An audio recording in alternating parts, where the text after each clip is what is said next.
Comment écrire un bon personnage? Déjà, qu'est-ce qu'un bon personnage? On a tendance à penser qu'un bon personnage est forcément pluridimensionnel et très fouillé.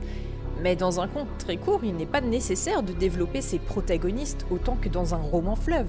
Le genre de la fable se prête très bien aux personnages réduits à leur plus simple expression. Dans Le Lion et le Rat, pas besoin de portraits psychologiques détaillés pour que les lecteurs sachent qu'on parle d'une personne puissante et d'une autre qui ne l'est pas. Au contraire, les romans psychologiques exigent de la profondeur et de la subtilité, et les clichés se prêtent mal à ce genre d'histoire. Dans le roman Dragon Rouge, le passé du criminel est dépeint avec assez de finesse pour qu'on comprenne comment il en est arrivé au meurtre sans excuser ses actions.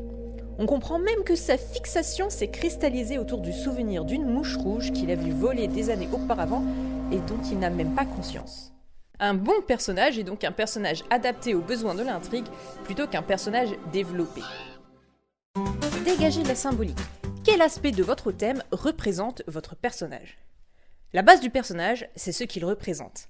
Un personnage n'est pas une personne, mais un concept, tout comme le roman n'est pas un témoignage vécu, mais une réflexion, une dissertation métaphorique autour d'un thème. Dans un roman d'action, le personnage symbolise généralement l'espoir, la détermination, la volonté de réussir, une promesse de victoire et de changement.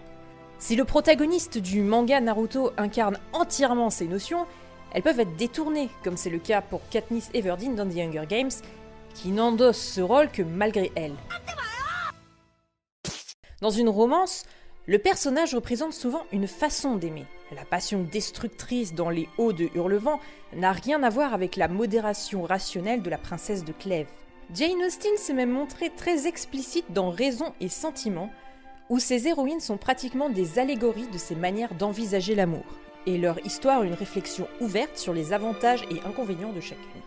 Dans une quête initiatique, c'est l'inexpérience, l'innocence ou la naïveté qui évoluent au cours de l'action vers plus de maturité, que ce soit de manière pessimiste, comme pour Clarisse dans Le Silence des Agneaux, ou que le protagoniste parvienne au contraire à accepter le monde tel qu'il est pour en tirer le meilleur parti, comme Lestat de Lyoncourt dans Le Vampire Lestat. Ou que la conclusion de l'auteur soit plus nuancée, comme celle de Tolkien, qui propose une fin drastiquement différente au même voyage pour Frodo et Sam dans Le Seigneur des Anneaux.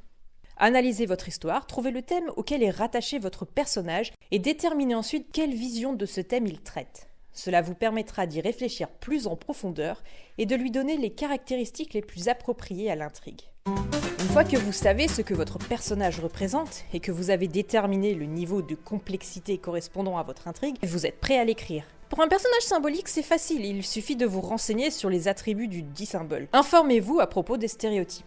Rien ne vous empêche de modifier ces codes et de les détourner. Cependant, commencez par les maîtriser sous peine de brouiller la communication avec votre audience. Par exemple, si on imagine souvent les personnages innocentes comme blondes aux yeux bleus, vous pouvez déconstruire ce cliché pour écrire un personnage d'innocent brun aux yeux marrons, tant que la notion centrale de clarté et de transparence est respectée. Trouvez la notion au cœur du stéréotype pour le détourner sans briser sa signification et maintenir la communication entre votre idée et son lecteur.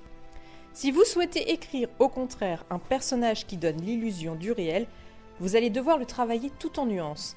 Et c'est d'ailleurs le moment idéal pour sortir des stéréotypes et les redéfinir à votre sauce. Je reviendrai sur cette partie dans une autre vidéo, comment écrire un personnage réaliste.